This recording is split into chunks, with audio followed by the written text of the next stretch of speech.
Сәлем достар. Әке, немене мұнда қыздар өйткені қыздар вообще істемейді. Ол ЛГБТ-лермен отырады. Немене әке? Бұл жалмауыз көтендер. Сендер мамалармен бірге қыста жоқсыз.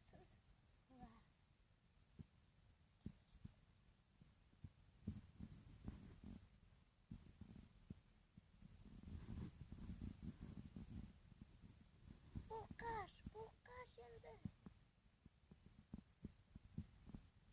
Балам бол. Олар келіп